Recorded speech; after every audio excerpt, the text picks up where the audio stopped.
la làṣà wa àwa la lédè wa yorùbá pé láṣà yorùbá pé lédè àwa la làṣà wa. téèyàn bá jẹ́ ọmọ yorùbá yóò mọ̀ kọ́ ẹ̀kọ́ ni láti ọjọ́ tá a ti bí títí di ọjọ́ tó máa wọlé sùn, nítorí wípé nínú gbogbo ìgbésẹ̀ wa lójoojúmọ́ òun ni ẹ̀kọ́ wà. Ohun tí mo fẹ́ sọ̀rọ̀ lé lónìí ni ìka márààrún yìí. Mo ní ìka márùn-ún, èyí tó kéré jùlọ òun là ń pè ní ọmọdìnrín. Èyí tó tẹ̀lé òun ni ìka fáàrí. Ìka fáàrí là ń fi òrùka sí. Èyí ló ga jù ni èyí ń jẹ́, ìka tó ga jù náà ni.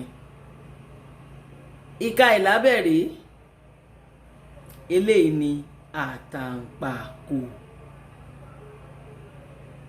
Ọmọdìnrín ìka fáàrí èyí ló ga jù, ìka ìlábẹ̀ àtàǹpàkò. Ìka márààrún yìí ló ní ìtumọ̀. Ìka márààrún yìí ló ní orin tó bá wá kí àwọn ìwé lè fi ṣe àríkọ́gbọ́n. Ẹ jẹ́ ká lọ wo ohun táwọn ìwé fi kọ lónìí. Ìka márààrún sọ ní èdè Yorùbá. Ẹni ń pa mí. Jẹ́ kí ìyá dé. Jẹ́ ká lóko lè. Jolóko bá dé. Màtá kété. Ẹni ń pa mí. Jẹ́ kí ìyá dé. Jẹ́ ká lóko lè. Jolóko bá dé. Màtá kété. Káàbọ̀ padà. Ṣẹ́yìn náà gbádùn ẹ̀. Ebi ń pa mí. Jẹ́ kí ìyá dé.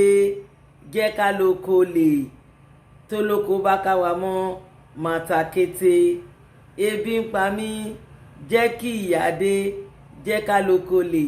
Tólóko bá dé màtá kété. Ebi ń pa mí ni ọmọ kékeré. Èyí ni pé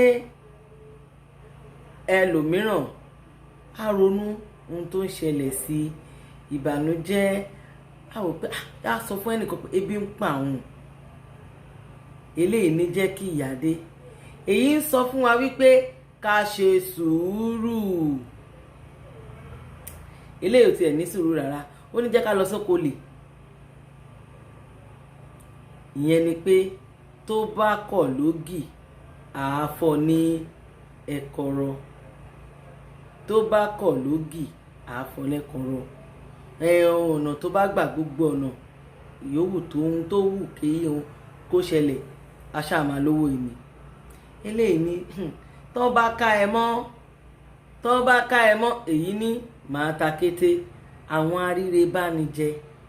Nígbà tí o bá fẹ́ ṣe ìwà búburú, àwọn eléyìí ló máa ní lọ ṣe o. Nígbà tó bá wá ṣe tán, tó o bá rí ṣe wọ́n á súnmọ́ ẹ̀, tó o bá rí ṣe wọ́n á ta kété. Má gbàgbé, ebi ń pa mí. Jẹ́ kí ìyá dé. Jẹ́ ká lóko lè. Tólóko bá dé má ta kété. Ó tún dijọ́ mi ọjọ́ rí. Ẹ̀kọ́ Yorùbá ń tẹ̀síwájú. Ògo Yorùbá Gbòde TV lẹ̀ ń wò lọ́wọ́lọ́wọ́. Ìwọ ṣáà ti tẹ bọ́tìnì kẹ́ ẹ máa wò wá nígbà gbogbo. Tẹ bọ́tìnì subscription kó lè máa wò wá nígbà gbogbo. Tẹ bọ́tìnì like ká mọ̀ pé ó nífẹ̀ẹ́ wa. Dákun mọ́ gbàgbé láti fi ọ̀rọ̀ sílẹ̀ fún wa, ohun tó bá fẹ́ jẹ́ ká ṣe. Ayọ̀bánkálẹ̀ Ewébíyì lórúkọ mi.